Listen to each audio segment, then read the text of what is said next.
8, 7, 6, 5, 4, 3, 2, 1, 0.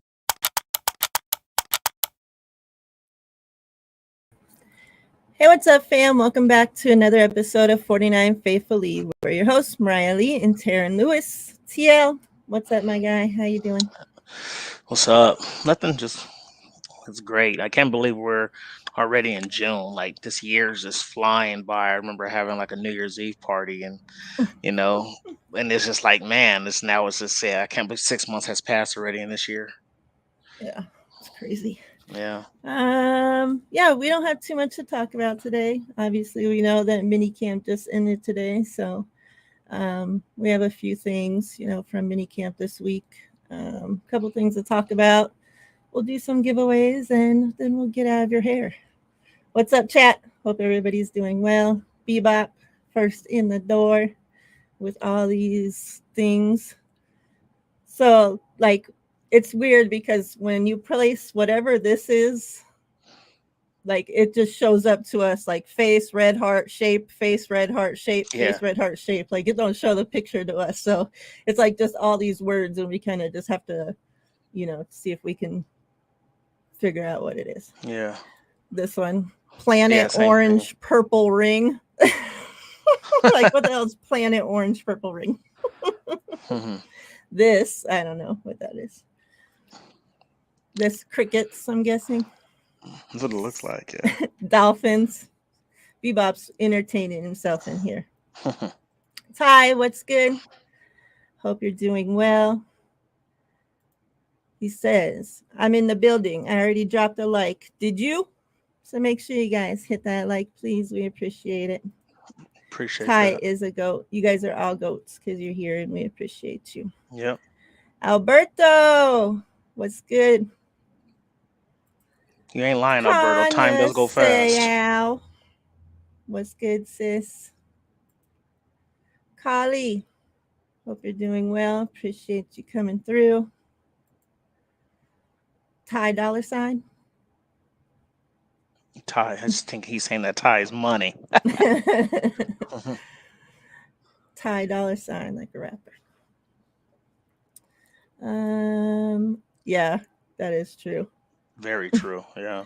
And like, when I was in high school, everybody, like all the older people would always tell me, don't, like, cause you're always wishing to be older, right? Like, oh, I can't wait till I'm 18. I can't wait till I'm 21. I can't wait to be an Hmm. adult. Can't wait to live on my own. And everybody used to tell me like, don't wish for that because, you're going to be sorry once you're out of high school and, you actually have to like be an adult, right? And I'm like, Hmm. yeah, right. Like, you guys are crazy. Like, I can't wait to be out of school. Like, I hated high school. It was like the worst time of my life. Really? So, yeah, so I couldn't wait to get out of there. Like, and most of my high school days weren't spent like actually in high school. So, yeah. Ditching all the time. Yeah. So, like, I couldn't just wait to be over, that shit. But now it's like, man, if I could go back and just do things different, like, like knowing the things that I know now, like, man, I wish I really could do that. Yeah. But yeah, It's those fun. people are Yeah. right because yeah, you Yeah. do wish, and time just goes by so fast when you're an adult. It's Yeah. crazy. And to piggyback off that too, like, I remember being like 16, like, oh, I got 2 years till I turn 18. That was the most overrated birthday I've had in my life. Like, everybody was like, oh, 18, you're an adult. Like, what does that mean? Like, back in California, the only thing you can really do as an adult was vote and buy lottery tickets. Yeah, Other than that, like, that's really all you can do. Like, you couldn't really get into clubs. buy And if you cigarettes. yeah, but yeah, and if you did get into a club, like, it was all like soda, Shirley Temples, Yeah, the stuff like shitty that. Like, club. cause yeah, like, I mean, like, of course the music and stuff was cool, but Yeah, yeah, like turning 18 was so overrated to me. It's like, but I agree with Collie. Like, after you turn 21 and you can actually do everything you want to do in life, because you're technically legal there at 21, that you can drink and all this other stuff. Yeah, after 21 it goes fast. So yeah, I totally agree with everybody. And you're right, everybody was correct. Like, don't try to be an adult so fast. Don't grow up too quickly. Like, I remember my mom used to be like, stop trying to be grown. All I ask you to do is get good grades and keep your room clean. You know what I'm saying? Like, yeah. that was like her minimum thing. And then, like, after I turned 18, I thought I was I thought it was him, and you know, in reality, it was like, man, 18 so overrated. So yeah, it's so funny. Yeah. No booty bars, Collie. Well, and here living in Vegas, like there's so much to do when you hit 20, when you turn 21, but I had a fake ID. So like I was already doing that stuff from the time I was 16, till I turned 21. So by the time I turned 21, it's like, okay, well now I can do it legally.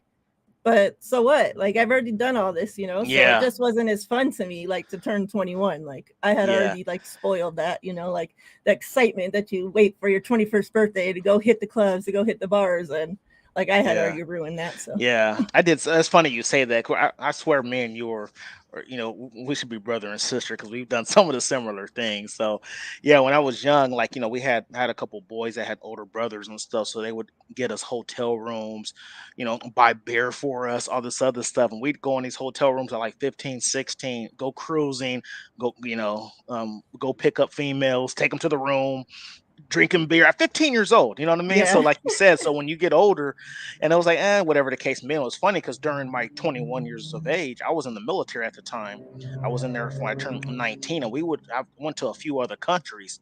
And man, let me tell you this: partying in other countries is way better than the Oh United yeah, States. Like yeah.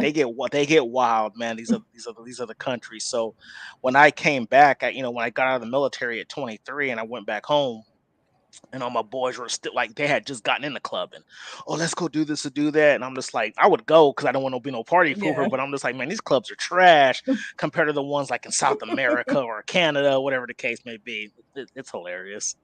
Oh, I bet you've seen some wild shit. Yes, I have. Yes. JDLR, what's good? Bebot says those are YouTube emojis. Mm, So it's crazy that YouTube emojis wouldn't show up when you're streaming on yeah, YouTube. it's weird. Tanya says Prince's birthday today. Yeah, It's also CMC's birthday today. and Allen Iverson. Oh, You got three goats pretty much yeah. of the same birthdays, man. That's crazy. Let me just make sure that I didn't miss anybody. Let's see. Steve-O, what's up? No booty bars. That's hilarious. BC in the house. What's up, Bryant? Make sure if you guys aren't subscribed to my guy, Bryant Cope, that you go subscribe to him, please. Real quick with Alberto's comment, he ain't lying. Yeah. I never forget, bro. I was in Hawaii. I was in Hawaii. 19-year-old kid, just going into the club, all of the stuff. I spent, and this is back in the day, mind you, I'm 43 now. This is when I was 19. I go in there and I dropped like, and I was out to sea for like 3 months at the time. So I had saved up a bunch of money, didn't have to worry about doing anything. I went in there and spent like 3 bills. He was at the sea, so he was extra horny that minute. So So that's why yeah, he spent all his money. I went in there and spent 3 bills on lap dances. And all I got in return was some blue balls. So you ain't lying, bro. I was looking for something to take home at that point because I was just like, man. So yeah, you ain't lying, Alberto. It's hilarious. So yeah, these are my stories from back in the day. You know what I'm saying? I'm good now, but yeah, back in my day, I was pretty wild. You're only saying that because your girlfriend probably going to be listening. No, no, because she knows my story, so she knows what's cracking. But yeah, I was off the hook back in the day, but yeah. We don't want to bore you with our stories, but it's funny how life has changes and life just goes so fast. So yeah. Yep, I agree. Let me Golly. find real quick Yeah. what we're going to give away. Yeah, they were tied. They was loving me, and that's not including tips. That was just, oh, let me get this lap dance. We take you to this private room, took you into a private room, and gave you a personal lap dance, and those cost. And just to send you on your way. Yep. All right. Let me have your money. Let me have you horny. Let me get a rise out of you. Now go ahead and go. Yep. All right. I was looking for trying out something to do some quarterback giveaway, but I don't know where the hell he went. All right. Trying to get some giveaways ready because I didn't have it ready. So how about let's do a Fred Warner, Trey Lance, and how about a Debo? Because I have some Debo to talk about today. Some nice cards given away.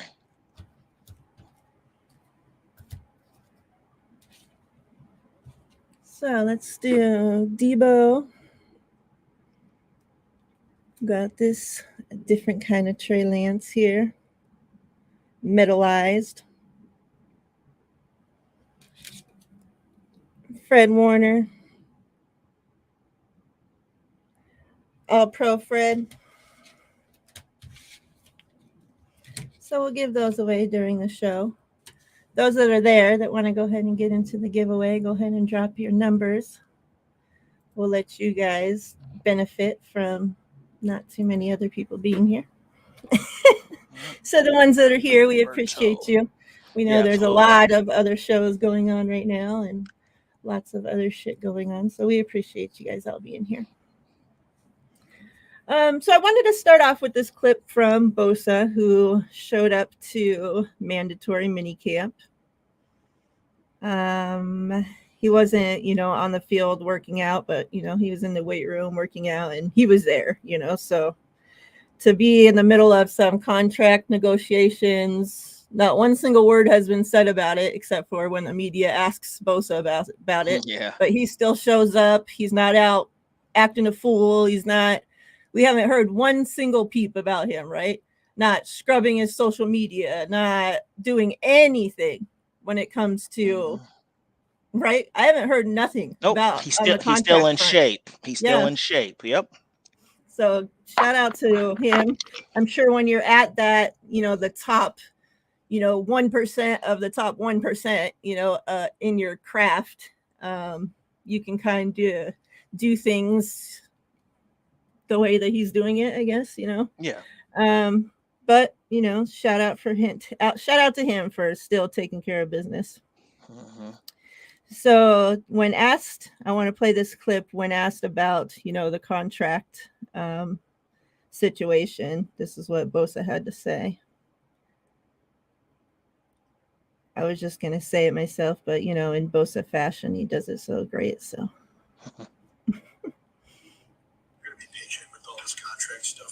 Obviously, there's still some time here, but what's your confidence level that you'll be able to, get something done here before camp or right as it starts? It's pretty high. I think I'm pretty confident about that.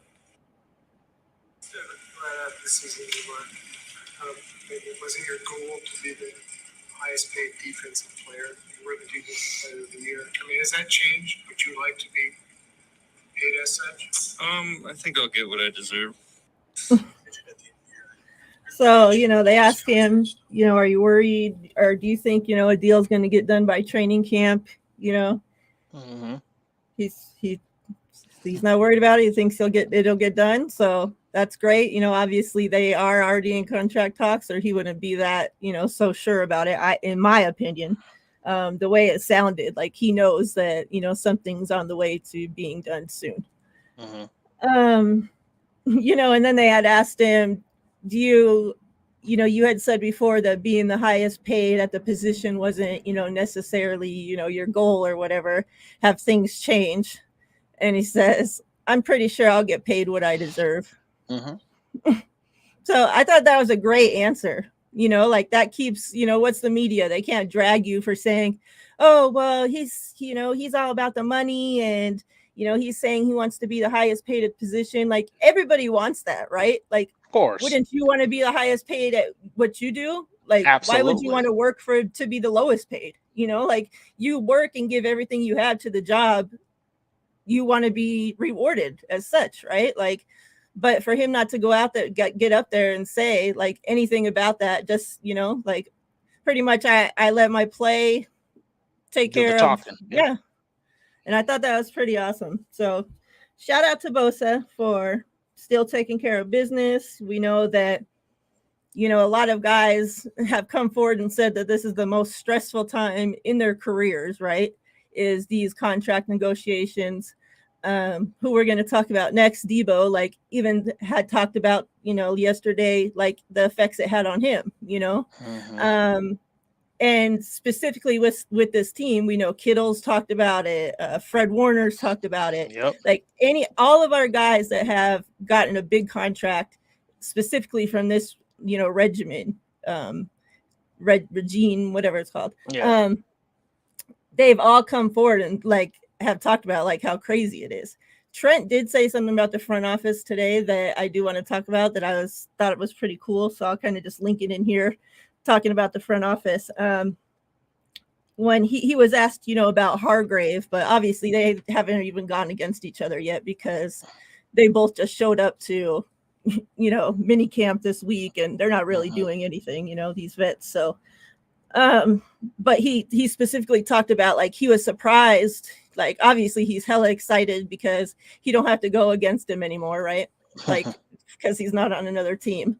So he was super excited to have him on our side, but he says that he was surprised because to add like a piece like that to a already like dynamic defense and somebody making like that amount of money, right? Like, so he's like, shout out to the front office. He's like, because they work magic. He's like, for them to be able to bring in somebody like Hargrave, like pretty much to a team that they're already paying like so many guys, like big money contracts, like he was like, shout outs to them because they work magic. So like, yeah, we hear all the players talk bad about the front office, and all this, but like it's nice to hear a player actually give them credit for being able to get the shit done that they get done, right? Yeah. So Yeah. No, so to go off of Bosa, yeah. It goes to show you that like, he probably has some great advice, and this is not a knock on Debo as far as what he no. wanted to do, so everybody's to each their own. You want to do it a certain way, whatever the case may be. But I'm sure, like, he has his brother who's gotten paid. You have his dad who played in the NFL. So they're probably just like, what, son, just be patient. Like, if anybody, if you're not going to get paid by the 49ers, somebody's going to pay you. But just go out there and handle business as usual. Don't sit there and pout about it, scrub your social media, talk bad about the organization, wherever the case may be. Just go out there and handle your business. Just like he said, the perfect answer. You're going to get what you deserve. You know what I'm saying? So, to kind of bring some basketball into it. I'm a fan of the Orlando Magic. Everybody knows that. And Cole Anthony, who was on my team, is up for a contract pretty soon. And his dad actually went to UNLV. Shout out to Greg Anthony playing for UNLV. So he was a pro for a long time. And they even add something to his son. They were like, hey, are you worried about Cole? Is he going to get the contract? Wherever the case may be. He was like, all I do is tell my son to go out there and be the best basketball player he can be. And, if you're not going to get paid by the organization who drafted you, somebody's going to see your worth and pay you. So that's what it comes down to. Like, there's no ill feelings, and people are kind of worried because you have now you got Hargrave who's gotten a ton of money. You got Eric Armstead that has a ton of money. So probably within the next year, you're gonna have 3 of your defensive linemen making some very good money, and that's unusual. He's using 1 or 2, but to have 3, something's gonna have to give. I think Armstead probably end up getting like a restructure or something. But yeah, it's crazy how things pan out. So yeah, so shout out to Bosa. He's here in camp. He's in shape. I feel like like I said, it's not a knock on Debo, but he did handle it in a better manner. Yeah, you know what I'm saying. So that's what I will say. Yep. I mean, there was a lot of fans, remember when Debo was going through his contract things, and, he handled it however he saw he had to handle it at the time. And we remember, there was other wide receivers from the same agent, going through the contract things. So like, his situation, of course, was a lot different. But remember, there were a lot of fans at that time that were just ready to, because remember, Debo asked for a trade, and there were a lot of fans that were just at that point, well, let's trade him. Let's get rid of him. He don't want to be here. Don't keep him here. That's how I felt. Like, you don't want to be here. Don't keep the person here. You know, he asked for a trade. If you want to be here, yeah, I want you here, of course, but there was a lot of fans like seriously pissed off. Like, oh, I'm not going to be a fan for Debo anymore. I'm not going to root for Debo anymore because the way he acted. Remember, like, people were like posting all kinds of shit, like on Twitter, on social media, talking about like that he ruined their fandom for him and all kinds of crazy shit. So like, fans get crazy. Yeah, and it's crazy because like you said, and people were saying like, "Oh, people, you don't understand. This is a new generation. All these athletes act the same." Well, that's not true because Yeah. Bosa just shows you different. You know what I mean? But yeah, a lot of people were writing Debo off. I'm not gonna be a fan no more. I'm with you, Mariah. It's kind of like a relationship. If your significant other comes up to you and say, "Hey, I don't want to be here no more," I'll ask why. Like, hey, well, was there something I did? Whatever the Mhm. case may be. Oh, I don't like X, Y, and Z. I'm not gonna bug you to. I'm not gonna beg you to stay. If you want to be Yeah. gone, you can't. I'm not keeping somebody that does not want to be kept. Period. So, and I get it. It's not. I know it's not really a relationship. It's a business, but at the same time, it's like, hey, because there's a lot of stuff that happens when somebody is disgruntled. They don't give their all. Sometimes they feel like they got slapped in the face. Whatever the case may be. So yeah, I'm just glad that we were able to work out what we worked out, and then he came back, and I feel like, and then after the season he had, people were really down on him. Yeah. See, we should have just traded him. He sucks, and blah blah blah, and he wasn't the Debo of last year. And we all said it. He's not going to replicate what he did in his Yeah. contract here. That's just it's hard to do. You know what I'm saying? Especially when you have all these weapons surrounding you. So Hmm. yeah, Yeah, like he had a crazy freaking season. Like, like we hadn't seen that before, and we'll probably never see that for a while, like, yeah.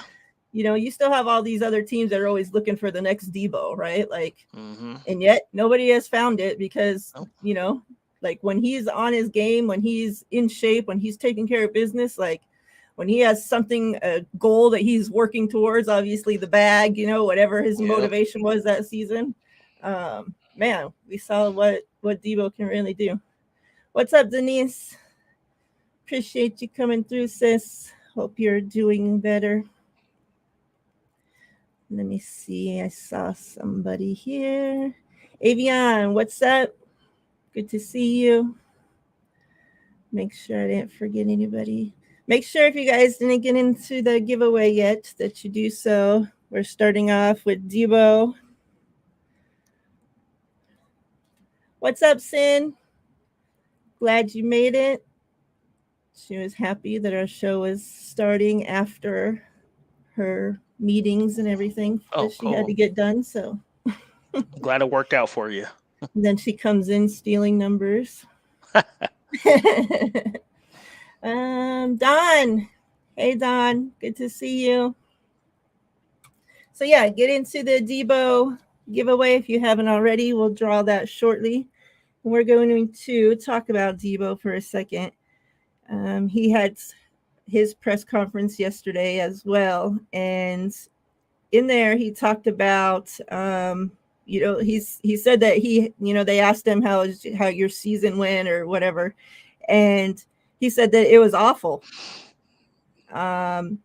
He said it was bad in every way.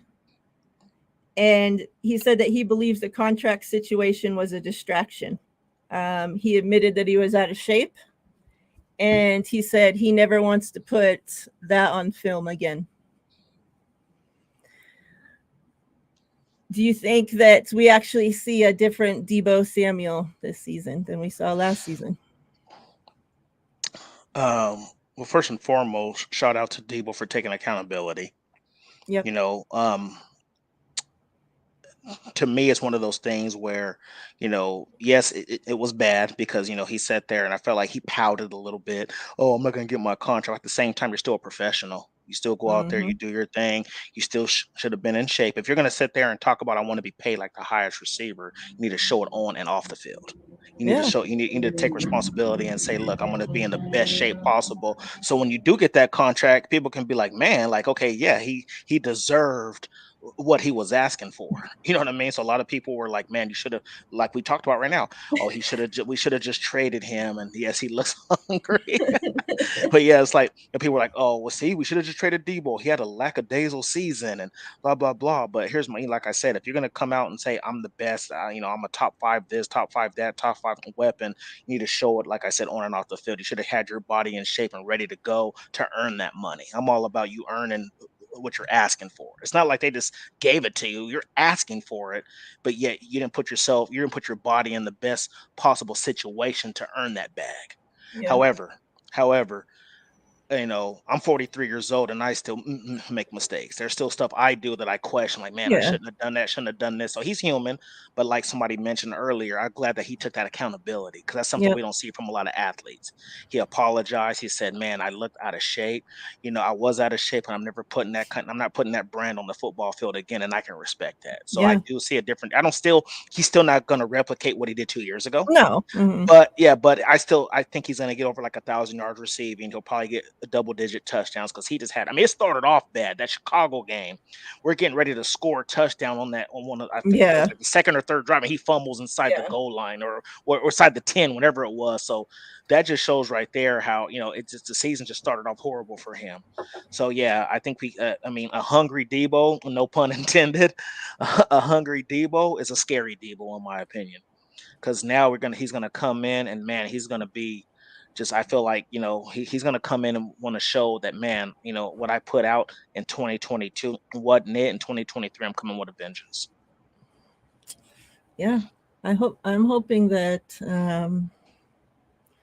it's not just like, yeah, it's awesome. I think, and like you said, we don't see a lot of players get up there and take that accountability, especially, oh, well, last season's over. I'm not going to talk about it, whatever. Mhm. Like, you're not going to hear them come in and, take accountability like that for last season. So, shout outs to him for actually doing that. But I'm really hoping that, this Debo that we're seeing that is saying he's hungry and is saying that he's going to show that he's not going to be out of shape and he's not putting that film on that putting that on film again. I hope that same Debo is the same Debo that shows up for day 1 in training camp, that shows up for day 15 in training camp, that shows up for day 1 of preseason, that shows up for day 1 of the freaking season, that shows up for game 14 of the season, that shows up for game 16 of the season. Like, it sounds all great and wonderful right now, but show up and do it, because Exactly. like, you've had one like outstanding season and a bunch of okay, been hurt, not good enough. So I mean, that everybody's giving praise to the wide receiver that's right next to you, and now you want to show up and say, oh yeah, I was this, I was that, I was this. Well, Ayuk showed up every single day, every single training camp, every single non-mandatory fucking practice. Ayuk's there working. Yeah. Ayuk's showing up to be the wide receiver number 1 in and off, on the field and off the field. Yeah, in the here's what I'll say. classroom, outside of the Yeah. classroom. Yeah, no, you're absolutely right. And what I will say about this as well is, we all can agree here. We all say he's a top 3 weapon in the NFL. But for you to come out and say, "Oh, I'm a top 5 receiver. I'm top 3 receiver. I deserve that money." No, because if you're a top 3 to top 5 receiver, you perform no matter who's your quarterback. That you elevate your quarterback situation, and he didn't do that last year. Like, I mean, Brock Purdy played well. I'm not saying he didn't, but that's not nothing towards him. I'm just saying, like, you have a what I mean to say is, if you're top 3 to 5, you're consistent every single year. You look at a Tyreek Hill, he goes from Mahomes to Tua, still had an amazing year. You got Devontae Adams that goes from Aaron Rodgers to Derek Carr, still had an amazing year. You got Stephon Diggs, Kirk Cousins to whatever the case may be. If you're top at your craft, you're going to perform no matter what, and that's not what Debo did. So. Yeah, and he might have had different quarterbacks, but he's been on the same team the whole time. Like, he's uplifting his family, moving across the United States like these other players, and they're still finding a way to perform with a whole new team, whole new scheme, whole new coach, everything. Debo's had the same coach, the same, same head coach, the same freaking facility, the same everything. Yeah. And you're not being consistent. So, like, it all sounds great, but actions speak louder than words. Ty said all salads for Debo, and Macaulay says no Krispy Kreme for Debo. Oh man. All right. So let's draw this winner for this Debo. Speaking of Debo. All right. Let me go to the top to find the first number. Alberto at 24. Okay. I don't have the thing ready, so we'll just do it the old-fashioned way. Old-fashioned way? Sounds good to me. Let me find the damn thing now. I haven't used it in so long.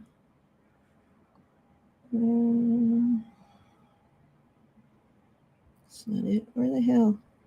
If you haven't got into the giveaway, we're going to draw right now for the Devo card. So get in there. As soon as I find this, freaking, did I delete it or what? I'm like, I'm not using this anymore. Hell. Give me a second, guys. It's here somewhere. Somewhere. Hey, David McNiner. Nice to join the chat with us. Hey, David. If you haven't got into the Debo giveaway, go ahead and do so. Well, as long as that's taken, I can just pull up the other thing right now. Yeah. Give me a second, guys. Sorry. My computer completely stopped working yesterday when I tried to do my Niners and Friends show, so I barely just got everything working in time to even do this show. I had did this like cleanup of the computer, and I think that's what did it. Like it just wiped out everything that I had saved, like all the logins, everything. Like it kicked me out of everything.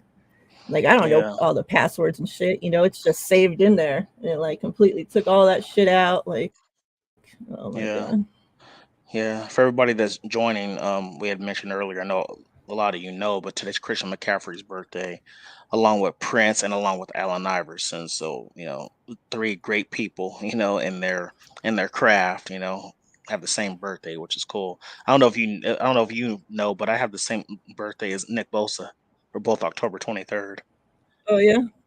Yeah. That's cool. Yep. It's also Dante Pettis' birthday, but we don't want to talk about that.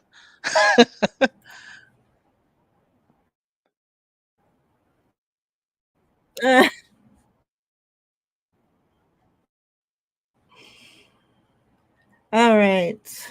So let's draw this. Good luck, everybody. Dang, that was quick. All right. 78. Let me go down this chat here. That was super quick. Let's see, I got JDLR with 71. Let me see if I got anything closer. Hey, Ted.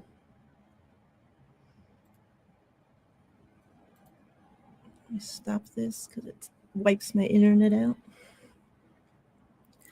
We got Ted in the house. What's good?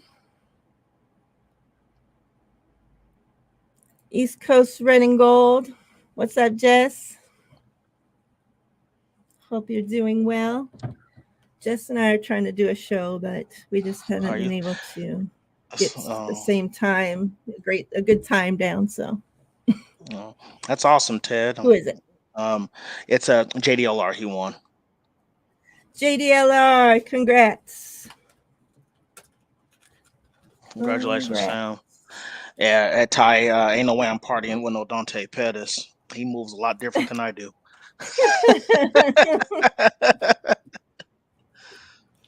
You get some catnip.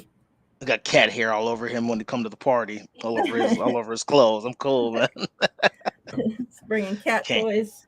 Ken Griffey Jr. I don't know if I told you, Carly. I was in Orlando to watch an Orlando Magic game, and I met Ken Griffey Jr. in the airport on the way home just this past February. Oh yeah. Yep. That's cool. It was fun. It was funny too because he was walking out of this gift shop, and I was like, Ken Griffey Jr. That's an awesome card. I was like, Ken Griffey Jr. He's like, yeah, and then he kind of walked away for a minute, and then he looked at me like, oh, he knew who I was, and he came back and he shook my hand. Yeah. All right, this is the giveaway we're doing next. Fred Warner. So go ahead and start entering your numbers for that. Same birthday as Kobe Bryant. Cool. So I kind of wanted to talk about something about Brock Purdy. I'm not getting into the numbers of this mini camp, what the quarterbacks threw for, because as I told you guys on last episode, like I can't stand that. Like I just can't stand that shit. Like they're there to be practicing, to be working on their craft, not to be having every single thing analyzed. Like So if I'm going to not like that they do something, like I'm not going to sit here and be talking about it. Every other show's talking about giving you those numbers. I've already heard it on 10 different shows today. So you're definitely, I know that chat, that everybody watching, you guys are going to get those numbers elsewhere. So you don't need to hear us repeat it and talk about something that I don't care for and that I don't want to talk about. So that's why we're not going over that stuff. We'll still talk about, you know, if we heard that, oh, obviously this player is doing good, this player is doing bad, this player had 2 shitty practices in a row. Like, that's the kind of stuff I want to hear, because at least, you know, like, I want to know, are the players getting good? Are they having back to back to back, you know, stacking great days? Or, you know, if they do have a bad day and the media is ripping them, okay, do they come into the next day of practice and do well? You know, that's the kind of stuff I'm looking for, you know, like not stacking bad day after bad day in practice. You know, both sides, the offense, the defense, just working to get better, you know, that they're competing. Like, we shouldn't be hearing the defense is just totally slaughtering the offense, you know, for 6 months straight, right? Like that's the kind of stuff I want to know. So yeah, like that's the kind of stuff we'll talk about. We'll talk about obviously the pressers and stuff, but like that info's out there. I know you guys are getting it from every other person, so just don't need to be repeating the same thing on show after show after show. So that's that. But what I did want to talk about is that something came out. Matt Mayoko, obviously somebody that's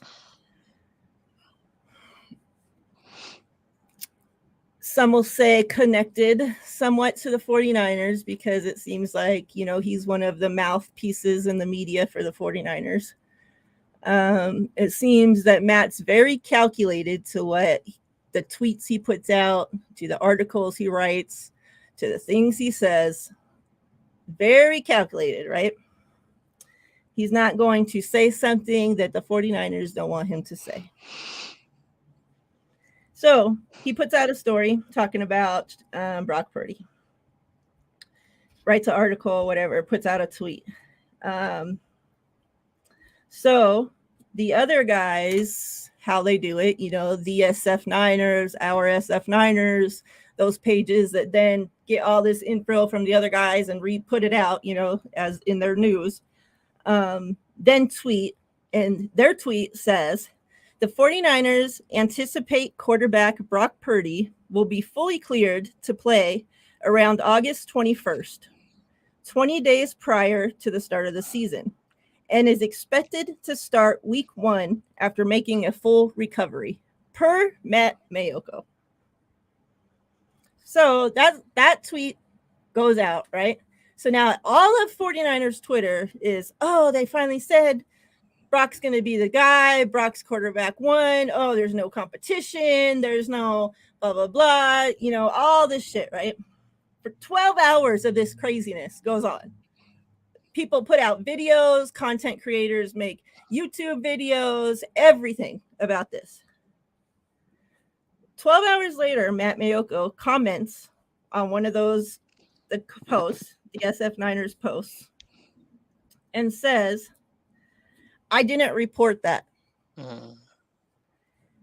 He puts out another tweet right after that, comments, you know, on the same thread, and says, but a whole nother tweet puts, and it's like him sharing his story. And then he puts, if his road to a full recovery stays true to the 12-week time frame, he would receive full medical clearance to play football around August 21st, or 20 days before the start of the NFL season. And that's all he shares. Okay, so now the SF Niners puts out additional tweet, like quote tweets, you know, that breaking news of Brock Purdy, and says, after seeking additional clarification on the report below, we have learned that the article put out by Matt Mayoko was an opinion piece and does not reflect the team's timelines or feelings on the quarterback position.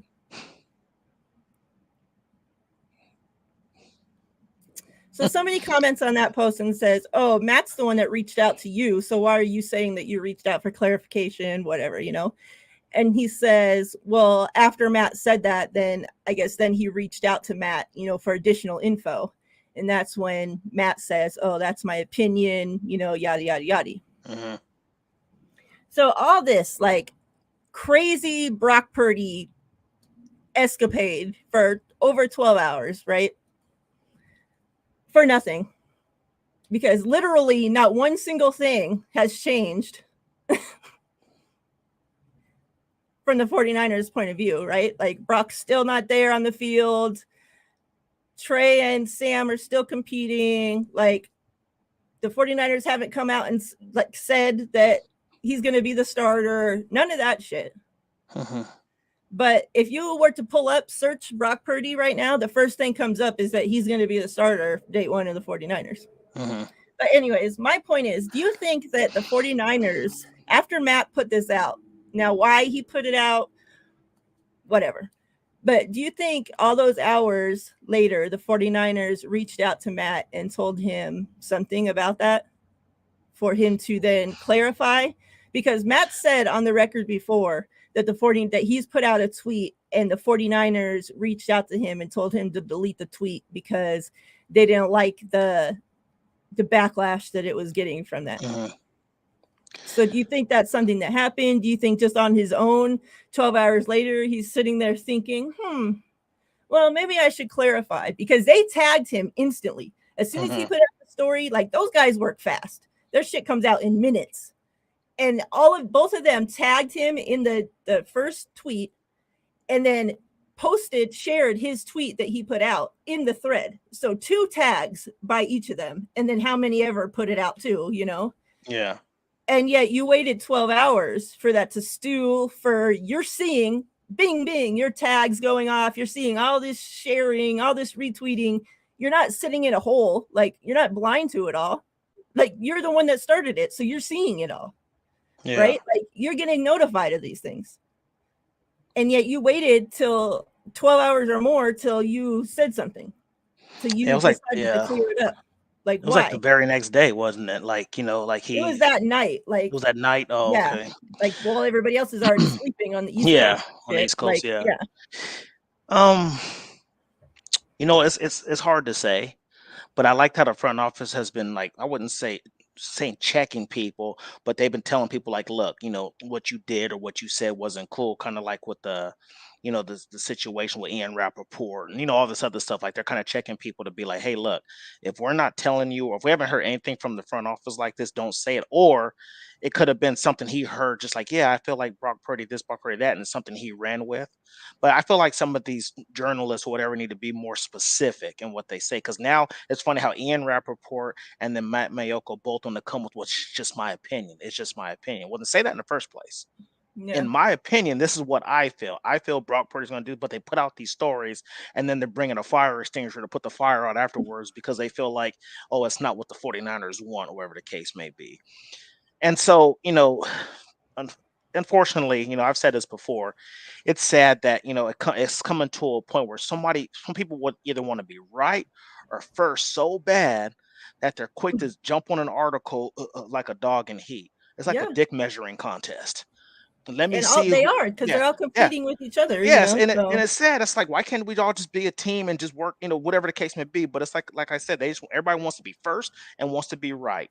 And it's just sad that people come through and they just want to post stuff like that, and then, oh well, you know, and even some of the content creators even kind of backtrack their stuff and be like, oh no, this is what I should have done, whatever the case may be. So, you know, and I get it. Matt Mayoko was like, you know, he's plugged in or whatever the case may be. So it's like, oh, Matt Mayoko article or David Lombardi article, Grant Cohn, whatever the case may be, they see it and they want to be the first to retweet, like, share, wherever the case may be. And it's just a sad situation. And then some of them now after that happens, they look dumb. And it's crazy because I think, like Ty said, like, you know, they sit there and they jump on these articles.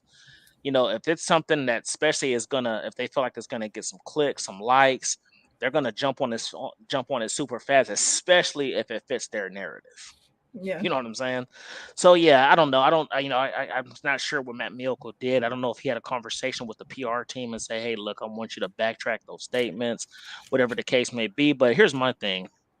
Especially if you're somebody that plugged in, like an Ian Rappaport. I mean, he works for the NFL. Matt Milka Yeah. works directly for the Niners. Here's my thing: if you don't want people running with your articles, and then you getting mad at them for saying that, then tell us first and foremost that, oh, okay, in my opinion, Yeah. this is what I feel. Not, oh, Brock Purdy is on schedule and I see him being, he's going to be the starter week 1, whatever the case may be. And then so it's looking like, regardless of how you perceive it, the outside noise is going to perceive it as, oh, you're playing with the Niners, so must have been what they told you. Mm-hmm. You know what I'm saying? So Yeah, and yeah, the I thing don't know. is like, Yeah. you can read the article and probably see, I didn't read the article, but probably see that in there he says, and you can figure out in his opinion.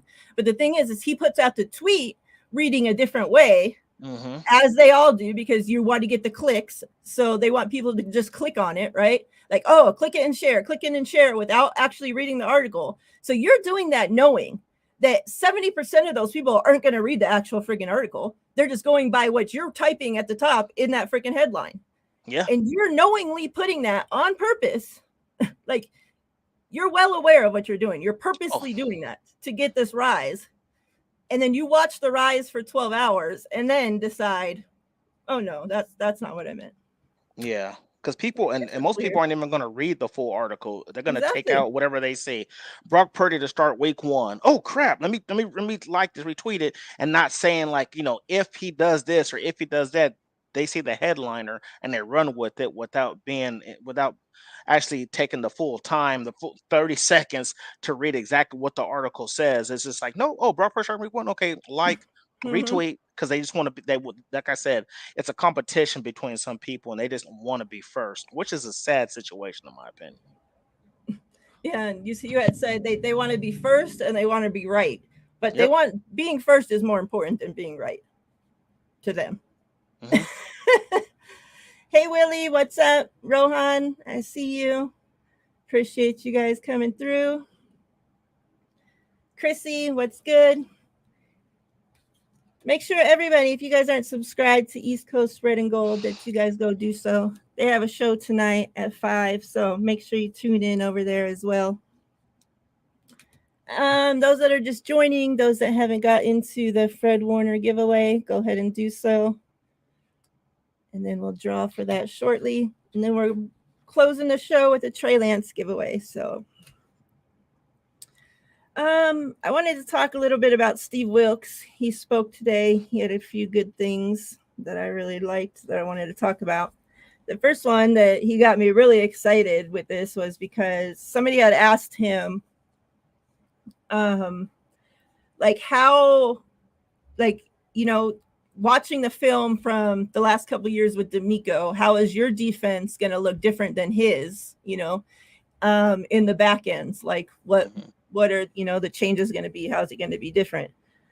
And I think this is something we've all been wondering, right? Like, we know that he specializes in, the DBs, but okay, what are you going to do different? How's it going to be different? What, like if D'Amico had the number 1 defense, okay, number 1 overall defense, but, we could all look at it as fans, know that, the back end of our defense has never been as strong as, the front and middle of our defense, right? So, like, that's why I think most of us are excited, for the addition of Wilks, is because we've needed that, like we need our back end to get up there on board with the rest of the defense, right? So, like, I've been wondering, like, okay, I wonder, like, we know that, like, he blitzes more. Okay. Well, that's not really telling me, like, how's the back end's going to get better, right? So he says, number 1 of our goals is trying to lead the league in explosive plays. We gave up too many last year. So hopefully you don't see that. The fastest and quickest way to win a game is through the air. We got to secure things in the back. Number 2, got to make more plays on the football, interceptions, and find a way to get in the end zone with those. So, when I heard that, I'm like, okay, well, hearing that, that's definitely 2 things that, if I think back, even when Saleh was the head, was the defensive coordinator on that defense, the whole time this defense, if I look back since Shanahan's been there, those are 2 things that we've always been weak at. right? Yeah. You know, finally last year we got the interceptions up, but not like we had many pick sixes. Like probably, I'm not even sure how many, but probably you can count them on one hand. You know, so to get those interceptions to keep going up and to actually get those, you know, get pick sixes, like hell yeah, like I will love this defense, right? If they're doing that while keeping everything else that they're good at already. And then like how many times we're watching a game, and especially like we keep like, if this team is as good as we think it is and we have to face, you know, Mahomes in the Super Bowl, my biggest fear, right, is that Mahomes is going to dice us up through the freaking air. It's not of their run game. Like, I'm not scared of that. You know, it's not of our front seven, because Mahomes can evade pressure, right? It's to stop those freaking balls through the air, to stop him from getting those fucking plays. Like, yeah, he don't have that fast ass, what's his name that you had just brought him up, Tyreek Hill anymore. Yeah, but he has some legit weapons back there, right? Like, they keep finding guys somehow, right? Like, he makes it work. So we need a defense that's going to be able to stop that, you know? So if Wilkes can make that happen, like, I'm hella excited for this defense in this season to come. Yeah. I haven't really been excited about a secondary in a long time, probably over a decade, when we had like Dante Whitner, Deshaun Goldson, Carlos Rogers, Terrell Brown, you know, whatever the case, like that secondary created turnovers, you know. And I think what's the biggest thing, and I think, you know, when it comes to your secondary is really only as good as your pass rush. And I've said this before, you know, when we had DeForest Buckner, that defensive line had tremendous pressure. And now the fact that you're going to single up a Eric Armstead, single up a Drake Jackson in his second year, like I truly believe, you know, he's going to be an 8 to 10 sack guy. Because like I mentioned before, when we had DeForest Buckner, you had Nick Bosa getting double team as well as DeForest Buckner. Eric Armstead was freed up to have, you know, single coverage on him, and when he had the single man blocking him, he got 10 sacks. And I truly believe that's what's going to happen when it comes to, you know, the secondary. So I'm excited about that, for one, because I feel like our defensive line is set. You know, it seems like everybody's healthy. Haven't heard much about my guy Collier Davis that I had high hopes for, but you know, we'll see when the pads get on. Yeah, we'll see when the pads get on is what's going to be a telltale situation. But yeah, I love the secondary. So I feel like this D line already is going to help this secondary. Too, you know, we've all, me and you, and I see my boy Jesse on here, and I even see Ty. I haven't seen Ty.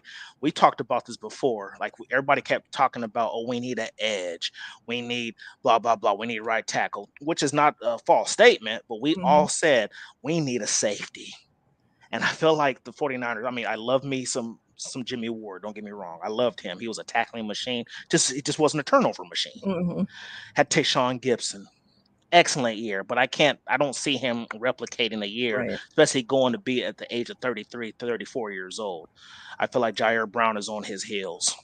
I wouldn't be surprised by week 4 or 5 that he's starting, if not sooner.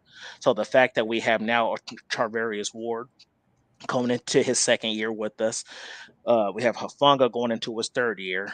Demo, you know, everybody who's been here has been here going on consecutive years, except for like the Isaiah Oliver, stuff like that. But I feel like Isaiah Oliver, knowing Steve Wilkes' system, is going to help. You know what I mean? Yeah. But you know, it's like I said, as far as that, I've said this previously as well. As far as Jair Brown's, he might be that dude that we've been looking for, like another Deshaun Goldson type. I'm not saying he's as physical. I'm just talking about somebody who can create turnovers and just all over the place. You know, I've been saying this since he's been drafted. That's Honey Badger 2.0.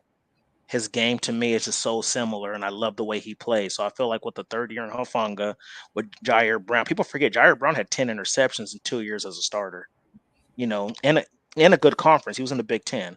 So you know, you look at that. Yeah, I feel like, and so the turnovers, I feel like will be there. So you got Steve Wilkes, who was who was known as a defensive back specialist. Daniel Bullocks or Josh Bullock, I don't remember which twin brother we have. I think it's Daniel Bullocks, being our secondary coach. He's been here for a few years as well. So I feel like, I give him his credit. I'm gonna give Steve Wilkes, you know, being a secondary guru. I think it's going to translate. I do believe we'll get more turnovers. The pick sixes, Yes, that's important, but that's something I'm not going to be like, oh, this team sucks at creating turnovers and getting scores because that's hard to do. Yeah. It's hard to get pick sixes. I'm sorry. So, if we increase our interceptions this year by like +5, +6, I truly believe that we're going to be good. And like I said, Javon Hargrave is the key to this defense because now Eric Armstead's going to have some consistent help right next to him to free up every other pass rusher on that line. Yeah. I have a couple things to say about Sean Gibson, but real quick, let me say what's up to some people. You guys said Jesse in the building. Appreciate you coming through. 187, bang bang Niner gang. What up? Got John V in the house. This guy is on the beach on vacation and still shows Very, up for the show. very nice, JV. That's my guy right there, Dedication. man. That's love right there. I hope you're having a wonderful vacation. He keeps posting all this stuff like this great looking food, and I'm like, make sure you're getting all those recipes so when you get back to the United States, wherever, you can be letting us know all the good food you're finding out about there. I think that was got Felipe in the house. What's up, bang bang Niner gang?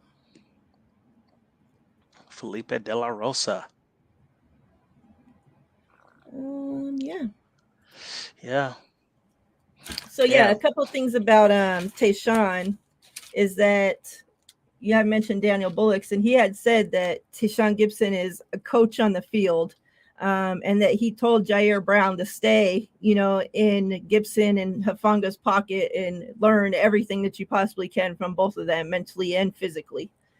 And then Steve Wilkes said about this pretty much the same thing about Gibson, is that he relates things to these guys just like a coach would, so that he has a way to get these guys to learn from him, as if he's a coach. So, he pretty much, second that, Gibson's pretty much like the coach out there. So, with that being said, I wouldn't be surprised, if we are not seeing Jair Brown start, pretty early.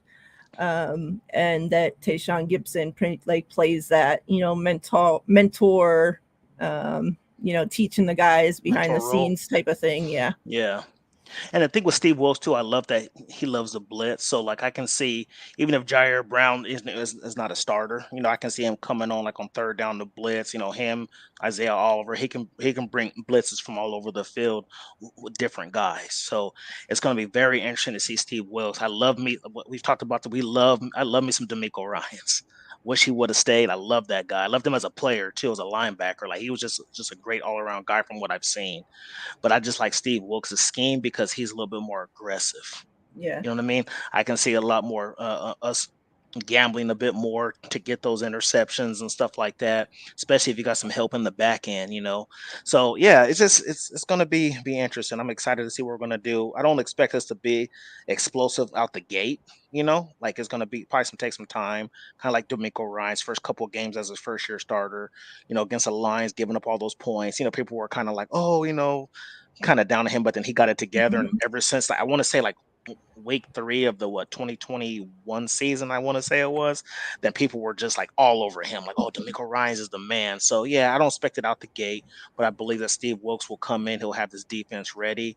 It seems like I said, it seems like everybody right now is healthy. And it's funny to me that, he's the odd man that nobody even talks about, even though he was such a high draft pick. We don't even know what we're going to get from Javon Kinlaw. If he can give us 10 to 12 games, that'll be impressive. Then you have somebody who can go in there and spell Javon Hargrave on a few plays. So yeah, I'm looking forward to this defense. I really believe it'll at least be top 3. Yeah. I think most people have already written Kinlaw off. That's why Yeah. nobody's talking about him. Yeah, for Like sure. year after year, you're not going to keep showing up talking about somebody when they keep showing up and proving us, wrong. Like, Yeah. So another one until you show me something different. Like, yeah. Yeah. and even the 49ers replaced him. So I mean, Yeah. like, Yeah, no 5th-year option, no, and like and this is gonna be crazy to me. Like, it's gonna upset me. I'm gonna be honest, and I know my opinion don't matter. I'm just a fan, but it's gonna upset me. It's gonna feel real sketchy that all of a sudden you're healthy in a contract year. If you can go off, if you can play 15, 16 games and you're healthy all year, your knees not swelling up, whatever the case may be, it's going to be real interesting if that's going to happen. But it didn't happen since you've been drafted. But all of a sudden, no fifth year option is picked up. It's a contract year, and now you want to ball out. Well, and then hopefully somebody else gives him the bag. Yep. I'll be so excited for him to get the bag from somebody else. Compensatory pick coming. Compensatory pick coming. Let's do this giveaway real quick for Fred Warner, and we'll close out with a couple things, and we'll get out of here. We'll close off obviously with the Trey Lance giveaway, and then we'll get out of here. Okay. I did want you to talk on Steve Wilkes talking. I know you saw the clip with him speaking about Lenore and Ambry Thomas. Mm-hmm. With Lenore, he says that he's taken some strides. His confidence is up. That Ambry's been great in OTAs and minicamp so far.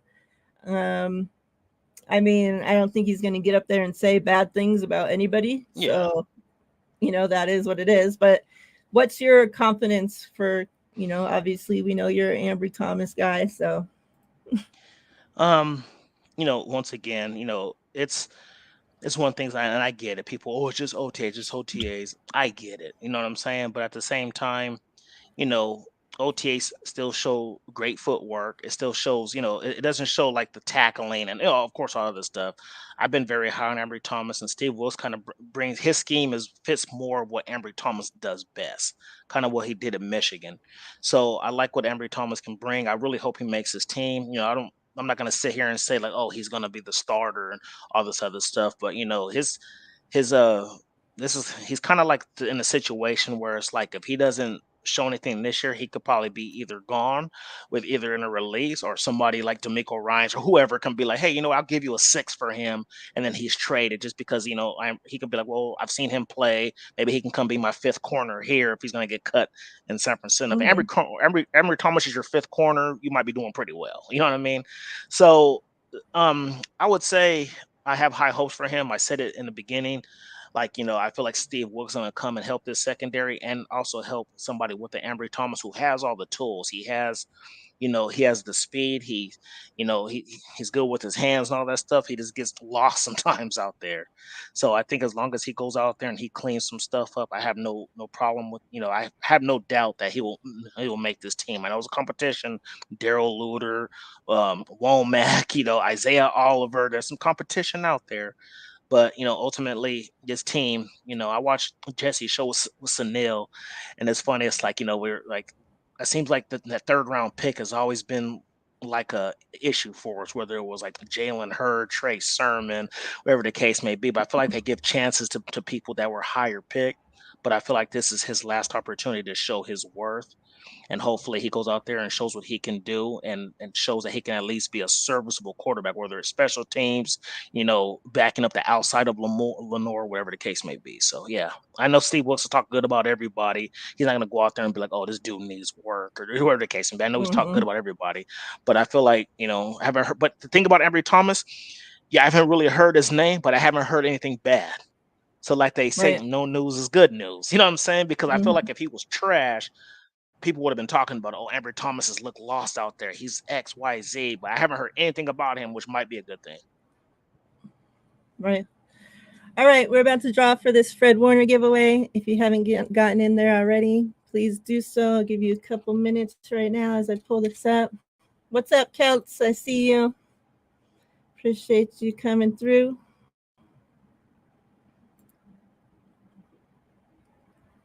All right. The last winner was 78. Let's see what this one will be. Good luck, everybody.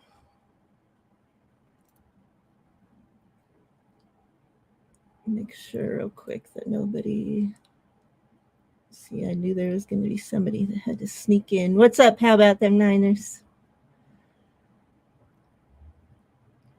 Hopefully nobody's entered those numbers yet. 2 of them. All right. Hopefully those aren't duplicates. We're picking right now. Let's go. 67. Okay. I have it starting off with Sin at 7 after. Let me see. And then we're closing the show with the Trey Lance giveaway. So hang Ooh, tight. We'll have you guys start entering those numbers. look at this. Robin Pratt with 67 on the dot. Congrats. So, for guessing it exactly right, we also have this Trey Lance drip sticker going to you.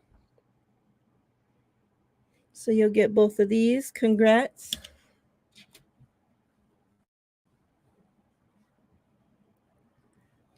Let me show this real quick. Let me do something. Make sure if you have Twitter, I don't think I have your address yet. Maybe you've emailed it to me, but I don't think so. So if you have Twitter, it's easier if you DM me your address on there at Miriah 49Lee. But if not, you can email it to me as well. I'll give you my email in a minute if you need it. And then these Trey Lance strip stickers and all the drip stickers that we've given away on this show. Make sure you guys check out my guy Robert on Twitter. Well, he's on all social media. Inspector Dabbit. He does a wide range of all kinds of things. He's even doing like portraits of people now, like, on shirts, on banners, anything you can think of. He has all kinds of things. So make sure you guys check him out. No Twitter. Okay. Let me give you my email real quick.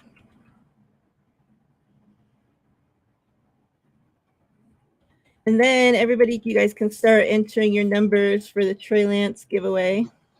Inspector Dabbit had me cracking up the other day. Of course, there's always, I feel like every other day, there's always a discussion when it comes to basketball, when it comes to like who the GOAT is and stuff like that. And of course, people were like, oh, it's LeBron, it's, whatever the case may be. And Inspector Dabbit goes, let me shut this conversation down right now.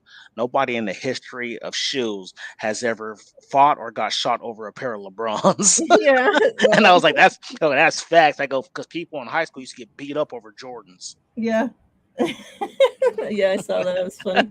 I was like, that's a fact. Like, nobody ever said you better come out those LeBrons right now. Nah, you better come up out those Jordans. And that's a fact. Yeah. Congrats again, Robin. Good luck, everybody, in the Trey Lance giveaway. Again, this is what we're doing giveaway for. A little bit of a different card than usual. Let's see if I can get this glare sideways in the glare. So yeah, good luck. Remember, 1 through 100, no duplicates. Denise, first one with number 5. Denise. Yeah, a couple other things I wanted to talk about was Trey Lance, but George Kittle, when asked about Trey Lance, and we know that George Kittle has not been, it's not like he's gotten up there and gushed about Trey Lance being great by any means, right?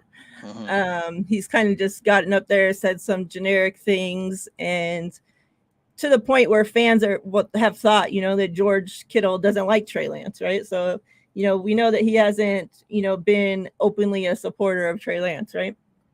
So he gets up there yesterday and like kind of, talks about Trey Lance is how he would talk about quarterbacks that he liked in the past, right? Like kind of happy. Like he said that Trey Lance looks significantly better than he did last year. That Trey Lance is out there with the confidence that that he can tell he's having fun. And remember, we talked about last week about Trey Lance, talking about how he's going to see a counselor now and that he's finally, after all this time, having fun playing football again. And that's something George Kittle talked about, that he could see that it was very apparent to him and his teammates that Trey Lance is out there actually having fun again. And he's, talked about, and we know George Kittle always talks about how playing football, if you're having fun playing football, it's a lot easier, right? Yes. Like it's going to make those days that you don't want to be out there putting your body to, strenuous circumstances, whatever, like playing in the heat, playing in whatever they're going through, right? Playing through injuries. Like if you have fun while you're doing it, and with anything pretty much, if you're having fun while doing it, it's going to make it a lot easier, right? Yes. So I thought that was good. I thought that was really good to hear, especially with it being George Kittle. And yeah, we just talked about they're not going to get up there and talk shit, about people, whatever. But the way that he answered questions about Sam and the way he answered the question about Trey Lance was completely different. Yes, it was. So I thought that was good. We talked about how it, even not just George Kittle, but we need players like to actually get up there and support Trey Lance, right? For Trey Lance to actually feel like that team's behind him, like that the coach actually wants him there, that the players want him there after taking the spot of their best friend, like the guy needs some freaking support. And it kind of seems like he's actually getting that so far without Brock Purdy on the field right now. Yes. Yeah. I mean, that was actually some great comments by George. Even I mean, this is like the second time I feel like he's come. We know some stuff about Trey Lance where he was actually in support mode. I remember when he went on, I want to say, I don't know if it was a Rich Eisen show or whoever show he was on, where he pretty much said, like, I feel bad for Trey. Trey really hasn't gotten an opportunity. The time he was going to start, he got hurt and, this and that. And then he said what he said about, oh, he looks significantly better, and it's just funny. Like, I feel like, you know, I think with Trey, yeah, I think with Trey, yeah, he needs his support. I feel like, like you said, I feel like he's getting the support he's getting now. I just feel like it's just a new Trey. Trey just, he's working. I mean, he's always been working out. Like him and Ayuk were doing like a practice tour all last season. But I feel like now he's doing extra stuff to be able to sit there and compete. Like I feel like he's, the stuff with the Jeff Christensen, the Patrick Mahomes. So yeah, I love that he's finally getting a little bit more support, and it's good to hear that he's looking better, which is not even a surprise to me. Like, we had mentioned before how, I think him sitting back and actually seeing two different quarterbacks run this offense has helped him. Because now he's like, okay, I saw what Jimmy did. I saw the positives and the negatives. He's looking at Brock. And I feel like, and we've always said the long ball is there, the deep ball is there. That's, he's going to get, if it's a 50, 60-yard bomb, he's going to get it there. We saw today, he had a 60-yard bomb to George Kittle, 60-yard touchdown. But it's the easy stuff that Kyle likes to be in his offense for you to simplify. So I feel like if he gets that down, he's good. And that's all he needs, Yeah. What's up, Joel? I see you. Hope you're doing well. Lee Ving, what's up? Anybody else that I missed? What's up? Hope everybody's doing great.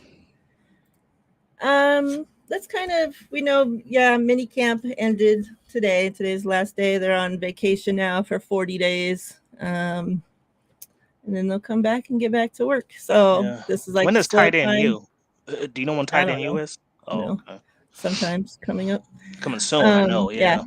So during this off time, we'll do some early roster predictions, some stuff to get us through that time. But I kind of wanted to switch, a little bit, and while we're waiting for the numbers to come in for this Trey Lance before we get out of here. Have you been watching the NBA Finals? I have. What are your thoughts so far on how that is? Well, I'm an Orlando Magic fan, so I hate the Heat. I hate the Heat. So, but I give Eric Spoelstra his due. Like to me is a top 3 coach in the NBA. He does more with less than anybody in the NBA. I mean, but it's kind of bittersweet for me because even though I want the Heat to lose, it's funny, and I'm gonna sound like a hater, but I'm not a big fan of Aaron Gordon. For Denver because the way he left Orlando, not taking accountability. I'm gonna give a quick story on this dude just before we head out of here. He was picked number 4 overall, okay, as for the Orlando Magic in 2014. As just a forward, who could play great defense, can rebound, all this other stuff, but he never really put it together offensively. After years and years of us not being good and competitive, he finally come out and complained and said, "I want to go. I want a team that I can go to because I'm tired of the losing," which is fine. You know what I'm saying? But I feel like you can only say that if you're dominating. If you're a top 10 player, you're an all-star, you're killing it, and you're like, man, you're not putting no help around me, I'm cool with that. But if you're a top 5 pick, I feel like they picked you to be their future, to be like that guy. He's never been in an All-Star game in 9 years. He's averaged between 15 to 16 points a game as a top 4 pick. So to me, you took no accountability of what you could have done better to put the franchise on your back. You know what I mean? Even now, you look at the team he's on. Denver's great. Jokic, Jamal Murray, Michael Porter, and you got Aaron Gordon. Aaron Gordon's a 4th option on that team. Okay, 4th option. Yet he was the highest draft pick out of all of them. So he Hold on real quick. basically, yeah. I mean, Don, Denise's number on our screen went in before yours. So Yeah, it's 5. on our screen, it starts with Denise at 5. Yeah. And it has Don at second with 62. Yeah. So yeah, it's just my thing. It's like, to me, I felt like he wanted to go to a team where he didn't have to be the man, where he can go and be a role player and get himself a ring. Like I said, I don't mind you asking for a trade. I don't mind you saying this team hasn't done anything to help and get us in a winning position. But like I said, if you're the 4th overall pick, top 5, you should have some kind of responsibility in saying, look, I was only averaging 15 points a game as a role player.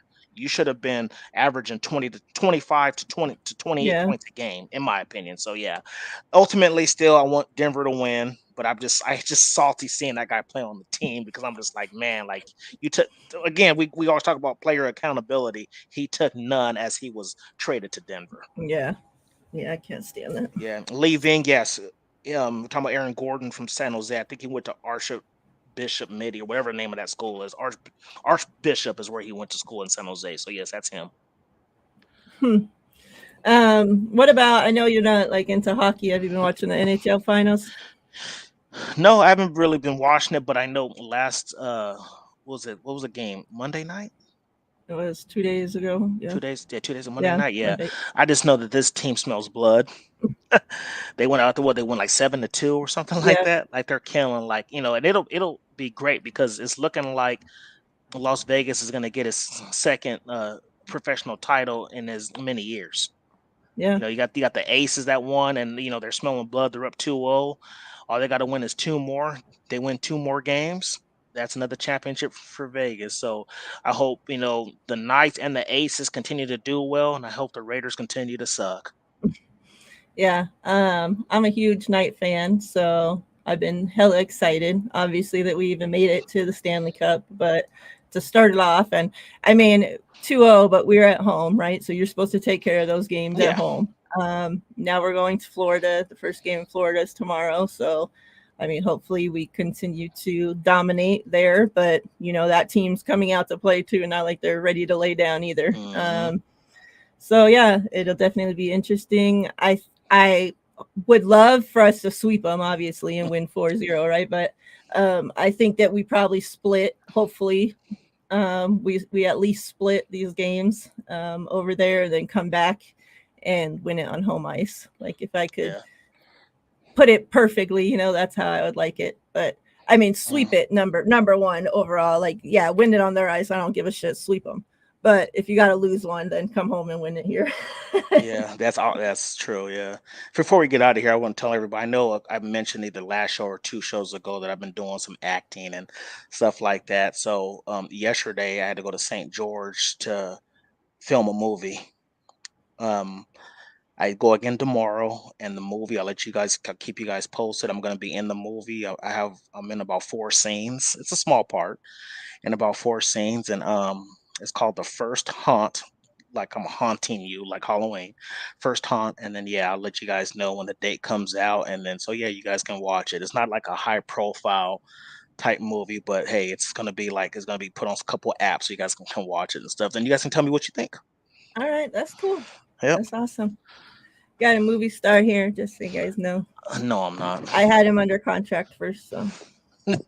So yeah, you ain't getting 10%. Alberto said tight end U starts Friday. Yeah, I saw that 22nd to the 24th. Appreciate that, man. Yeah. All right, so let's draw this winner. Oh, not on my phone. Let's draw this winner and let's get the hell out of here. Good luck, everybody. En route to Hollywood, Sin says. Not even close. I'm just taking it. I'm taking it Joel needs week an by week. autograph pic. Yeah, this is actually my third thing. So I did American Ninja Warrior first, and then I put in for this magazine, and I'm waiting for them to give me the results on that. So I might be in a magazine as a model, and then after that, I'm doing this movie right now. So Nice. yeah, Definitely be watching that on weed. hey, do your Weed. thing. All right. Good luck, everybody. Let's draw this winner for Trey Lance, Trey Area. Yeah. 14. Okay. Oh, I already got the winner right here. Boom. All right. I didn't even have something ready for the next person that guesses it exactly right. Back to back is crazy. Ooh, Ty put 15. I'm sorry. It's done that a Ty couple probably sick. times. Ty probably sick.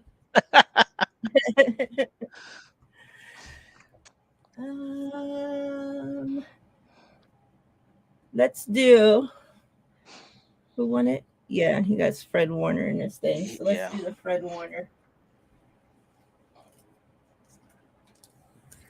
We'll have this be the next one since you just won that. We'll throw in this Fred Warner drip sticker to you, sir. And yeah, if you're on Twitter, the same for you. If you're on Twitter, go ahead and DM me your mailing info. If not, you can email me. Congrats. Yeah, I think he did say he was on Twitter because he said he saw something from Inspector Dabbit. Oh, okay. Yeah. All right. Let me put the whole name just in case. Yeah. I appreciate you guys for all the wishes and telling me congratulations. I'm looking forward to it. Like I said, it's going pretty well. So Good. That's awesome. Next time he comes live, then he'll be saying, well, now I'm in 6 movies, and every time he comes on, there's an additional something to it. So hopefully, yeah. You're welcome. Yeah. Everybody, Awesome. I appreciate you all for being here. Again, we know there's a lot of shows going on, a lot of content out there, and you guys hung out with us for over an hour, so we appreciate it. Mm-hmm. And yeah, everybody that watches back on replay, we appreciate you all as well. Please please tell a friend to tell a friend. So yeah, we can get the word out there. Yep. Any I closing appreciate you thoughts guys. before we get out of here? No, so you said they had 40 days. Excuse me, they had 40 days off, right? Yep. So 40 days off. So yeah, so Tight End U starts June 22nd to 24th. You know, I pray that, Trey goes out there. I mean, if you guys aren't you guys haven't noticed, I love me some Trey Lance. Just him as a person, just how his work ethic is, and how I think I'm more. Obviously, I'm not in love with Trey, the football player, yet, because it's still yet to be seen. But just the guy he is, the family he's come from, and how he got 0 offers as a quarterback, and now he's a top 5 pick. Which, like I said, to me, when you get no offers as a quarterback and you're a top 5 pick, you're no bust, in my opinion. You know what I'm Right. saying? You're no bust. But anyway, hope he goes out there and he throws well. But most importantly, I just hope during this time, our players are working out, staying in shape. But God forbid, don't get an injury.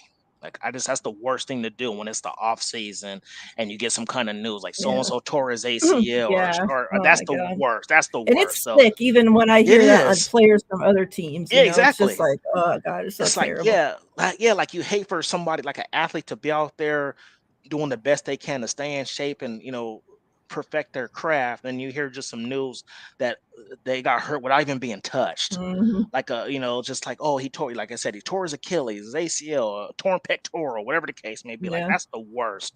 So I just pray that we have some good health and we come into training camp healthy.